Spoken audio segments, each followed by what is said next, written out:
We often hear the term decentralization nowadays. We most often hear it used in reference to technologies such as blockchain or in regards to public policies.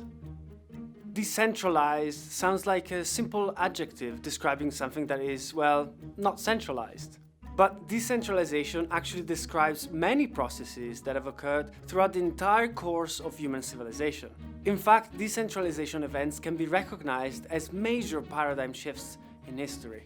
And today this concept is more relevant than ever in helping us make sense of the world around us and the macro trends of rapid change that we are experiencing. So what exactly are we talking about? What is decentralization? Is it good or is it bad? And how does this help us navigate the modern world?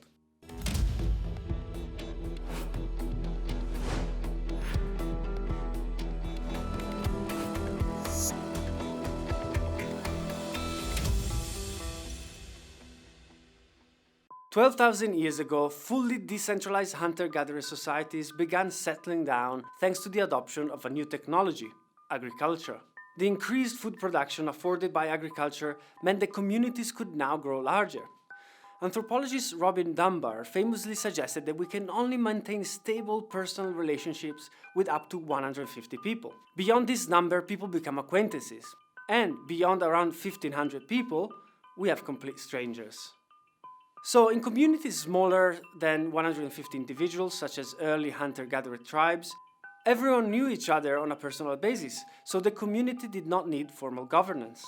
But as these hunter-gatherers evolved from nomadic tribes to settled agrarian communities, the communities grew larger and a central authority became necessary. From these communities and their early governments arose cities. The first cities were formed for clear advantages. Keeping everyone close made transport easier, provided markets, and allowed the free exchange of ideas. Additionally, a ruler would offer armed protection against intruders and internal security against crime. Barter could be abandoned in favor of a monetary system, also guaranteed by a central authority. And this is how the ancient empires came to be. And while all of this was a real boost to civilization, it is actually easy to see, in retrospect, where the problems could arise. Power corrupts, and absolute power corrupts absolutely, as John Acton once said. Centralized forms of government throughout history invariably led to autocratic regimes and a highly stratified society with a small number of landowners at the top and everyone else at the bottom. There are obvious downsides to this system. First, the abuse of power towards the population at large. Second, even the gains in efficiency that motivated the centralization process in the first place were lost as empires grew larger. As the mass population at the bottom of a pyramid society grows larger, it becomes impossible for the small group of rulers at the top to make all the right decisions for everybody. All early civilizations were centralized and autocratic, and changes of power only occurred through violence.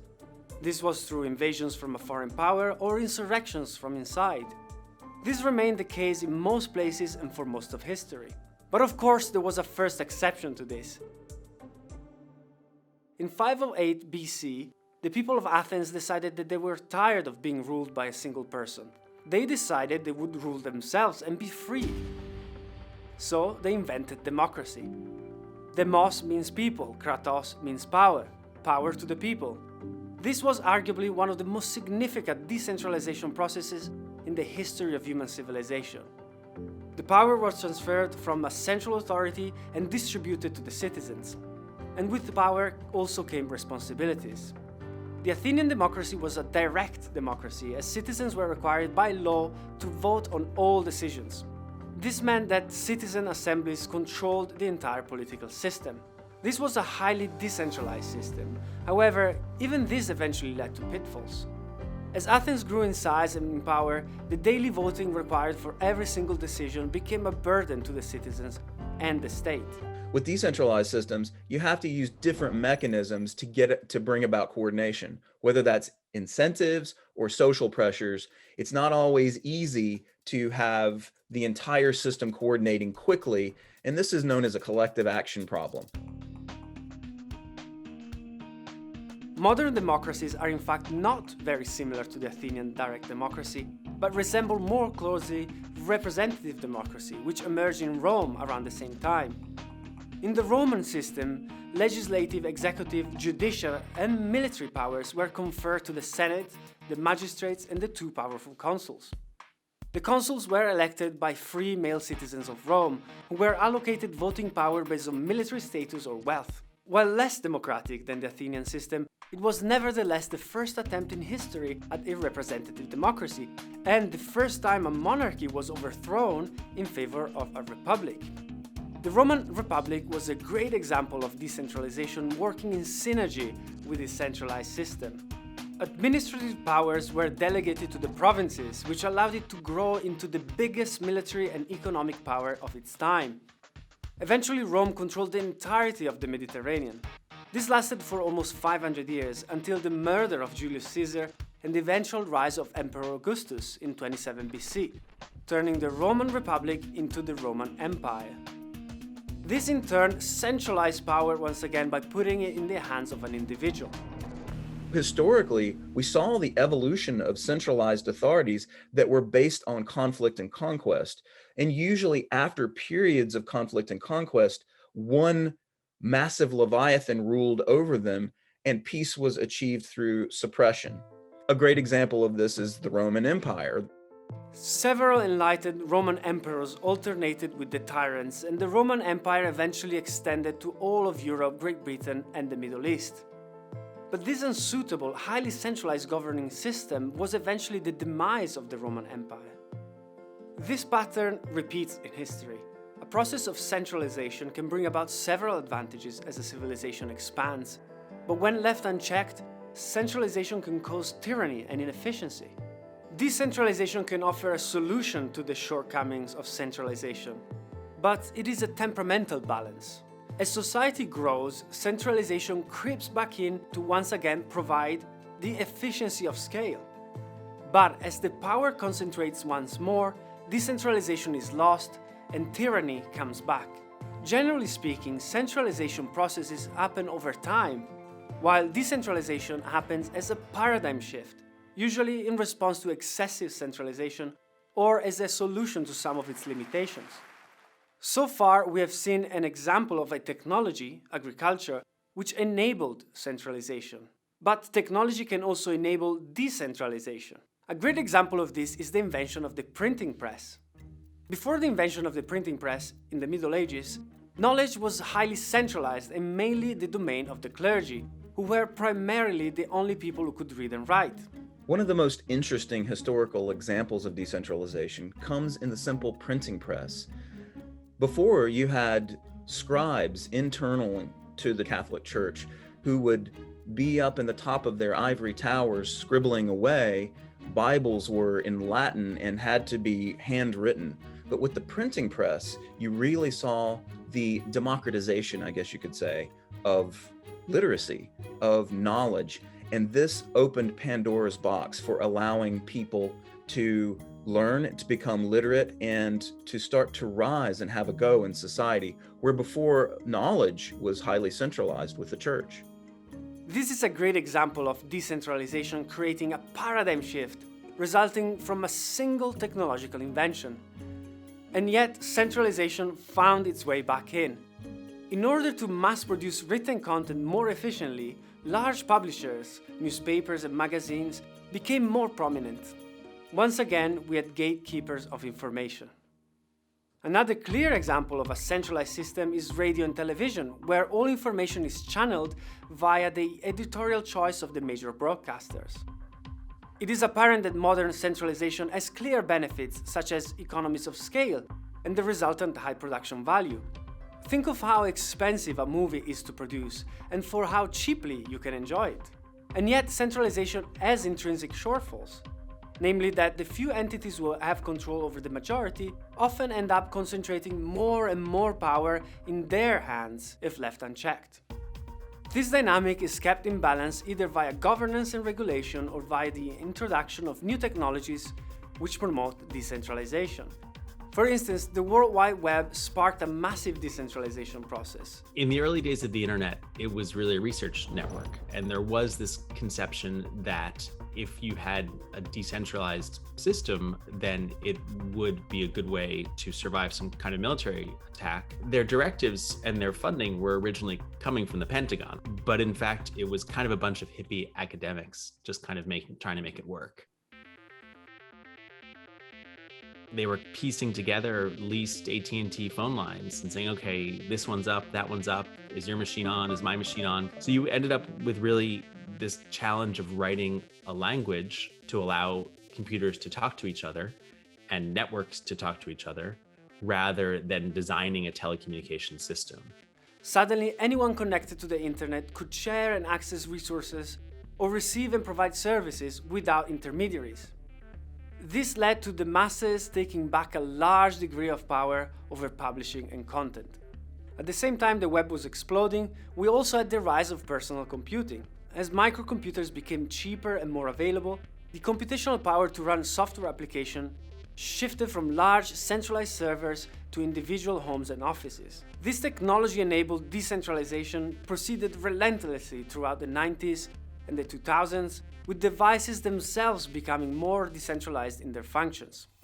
Think of how mobile phones used to come with a set of limited pre-installed functions such as phone calls, messaging, phone book, and an alarm clock. But now anyone with an idea can create a new app, and anyone who finds it useful can install it. This is a massive decentralization revolution that put power in the hands of individuals rather than corporations. Completely new ideas about decentralization have emerged thanks to the internet.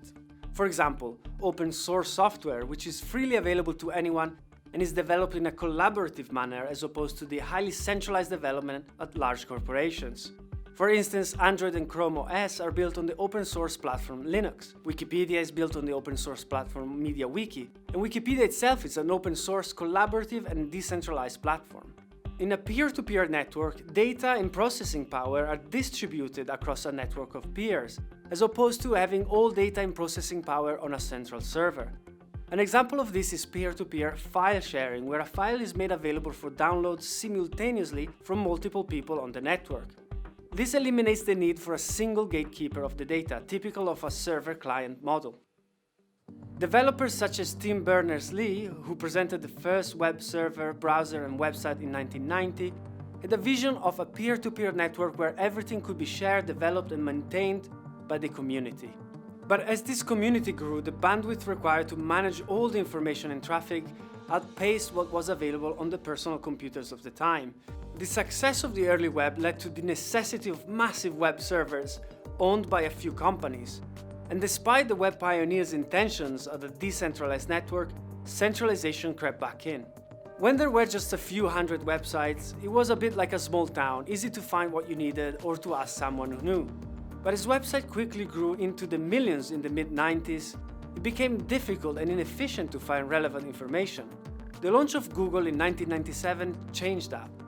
But it also centralized the portal through which most people begin their web journey, and put that experience in the hands of a for-profit company with one primary interest: selling your data.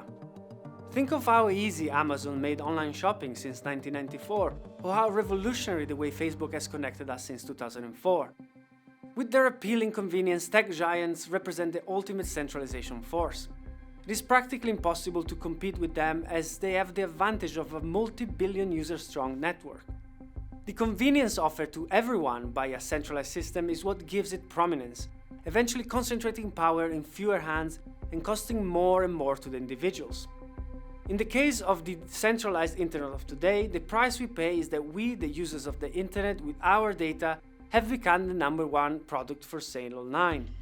This is made only possible because the massive servers of Google, Amazon, Facebook, and all other major applications and websites store our user data, our preferences, all our online actions and interactions in a single place. And they own this data, which means we relinquish control over it. Knowing what you watch, what you buy, what you like, and how you think is very valuable to anyone who's trying to sell something online, whether it's a product, an idea, or a political campaign. The owners of your data have become the richest companies in the world. Your best interest is not their concern. After all, you're being given free access to a powerful platform. Their interests are aligned with their clients, the advertisers and the corporations. Yes, we all benefit from the value of these platforms, but we are also aware that centralized systems left unchecked have all the known shortcomings which eventually lead to their demise. By having our thoughts, our actions, and the details of our lives uploaded and stored on a uber-centralized server, we are relinquishing control, we are relinquishing privacy, and history tells us it won't be long before we relinquish freedom. With this centralization of the internet in the hands of a few companies, it raises a huge question mark for how much control they have over all of our freedom of expression. There used to be a real separation between who owned the wires and the kind of infinite, number of parties who were transmitting information on them. You kind of have this phenomenon where the big content providers are kind of eating the internet from the inside. I mean, one really interesting example at the moment is Facebook and Google are both building very large, very thick, very powerful cables to Africa. And so you have an entire future generation of African internet that is, works best if you're using Facebook and Google's network and doesn't work as well if you're trying to do anything else on the internet. The next generation of web will most likely address this and will be decentralized. Everyone will be sovereign of their privacy and data, and they might even make money out of it. Ideas, projects, and progress will be open source and peer-to-peer. One of the strongest currents of decentralization on the internet today is the booming adoption of blockchain technology. For instance, 2008 saw the launch of Bitcoin, a decentralized digital currency without a central bank or unique administrator. It is a great example of both open source software and peer-to-peer network. When you make a payment with your regular credit card, a central authority such as your bank executes, records, and guarantees the transaction. Money that belonged to A now belongs to B, and the ledger of all transactions is updated accordingly. But with blockchain transactions, records are distributed across a peer-to-peer network. Each peer can make available a little bit of computational power to keep and update the transactions, and the transactions are totally encrypted. This is where the term cryptocurrency comes from. What is interesting meaning the whole blockchain world is very community driven. At the same time, where we see that nations, or the feeling at least of belonging to nations, is going down, we build up other feelings of belongings, because I think humans deep down, we deeply want to belong. And I think the world of tokens and the crypto world is a world where people really live that world of belonging. And I think people are sort of picking their new communities. The peers are motivated to share their computational power because they get rewarded for their effort. In the case of blockchain, the reward is a digital token known as a coin, which is said to have been mined. This centralized ledger is more secure than traditional banks. A hacker cannot simply hack a central server, as record of the transaction is distributed across millions of people. Technology is such a vital aspect of allowing decentralization to happen. First, there are technologies such as distributed ledgers and blockchains that allow for what is known as disintermediation. And that's just a fancy word for taking out the middleman. If you don't need a central bank to have money, for example, with Bitcoin or Ethereum, then you don't need a central bank. It's a proof of concept for how the world could function without central banks. It was not long before the internet community realized that blockchain technology could be used not only for cryptocurrencies, but for other decentralized applications where a secure protocol is needed. Many cryptocurrencies shouldn't be called cryptocurrencies, they are tokens. And I think people start using that word more. The only real currency in a certain way is Bitcoin, because it's the store of value. Like EOS, Cardano, Ethereum, these tokens represent an ownership. They represent technologies. They have a use case, not just economically, but also a lot of these tokens are governance mechanisms, voting mechanisms. How do you find consensus? How do you agree on things? For example, smart contracts and smart medical records can be executed, recorded, and guaranteed automatically by the blockchain network.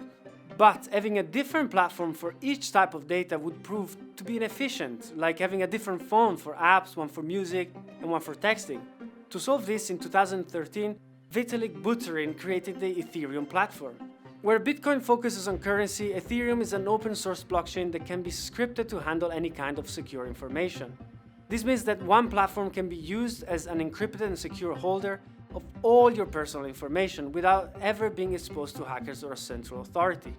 Most criticism of the current blockchain platforms is a result of looking at them through the lens of the legacy financial system. One critique could be like cryptocurrencies, and in that case, I would say Bitcoin is just a store of value. Yeah, and my answer is like, no, it is a store of value, and that's what makes it amazing. Because the world always needs a store of value. Why? Because politicians inherently ruin every single currency ever. There is not one single example where a currency has survived for a longer time. As acceptance of this technology widens, the usefulness of self-control of your financial, medical, and other information will become more obvious. Blockchain even features prominently in the UN Sustainable Development Goals. This is because in developing countries, central authorities are often unstable, and the local financial and legal systems can be unreliable or corrupt. Blockchain offers a cheap and secure way for individuals in these countries to transact business, have secure digital identification, document property rights, and even to do business with people around the globe via digital remittances. For instance, in countries such as Afghanistan, it is possible to encounter people who have no official identity because they have no ID, birth certificate, or property record as a result of a highly unstable local government. A shepherd who lived on a piece of land all their life could see it taken away suddenly and have no legal recourse. The same person cannot send or receive money because they have no bank account or way to get one. But blockchain technology allows for all these transactions to happen in a decentralized way, independently of the existence of a reliable government. And the transactions are guaranteed by the global peer-to-peer network, not by a central authority. Given that nowadays most people in the world have a phone, even our hypothetical shepherd, a decentralized financial and legal platform could be the answer to achieving the UN development goals. We take our current models of governance, nation states with a democracy, as a given. Yeah, and we have a thousands of years development of humanity and the forms we govern, from kingdoms to dictators to democracy. And I deeply believe democracy must not be the ultimate form. There might be at least a new version of democracy, a new iteration, and I deeply believe that could be blockchain based, where we find new ways and get rid of so many flaws we're seeing, which democracy still has. Democracy is not perfect. It's like best one among a lot of very bad solutions to govern us. And I think the question is, can we do it now for the first time ever in history? Yeah, in a peaceful way. We just need to make sure that on the way to that, we don't kill ourselves, which is, I think, a very vital risk. Even material production will be decentralized, thanks to innovations such as 3D printing and AI. Energy production might also become more decentralized. Think of solar panels on the roofs of homes.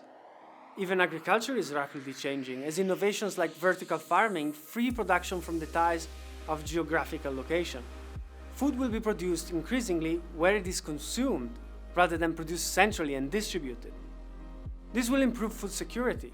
Centralized systems have helped civilization organize themselves beyond our circle of 150 friends, but usually at the cost of individual freedom or mobility.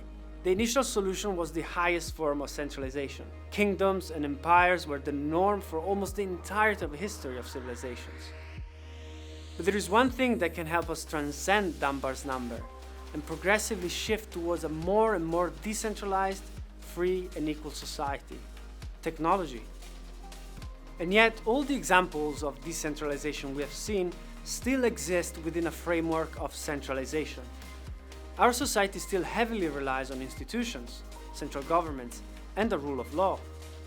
These are still essential for our functioning.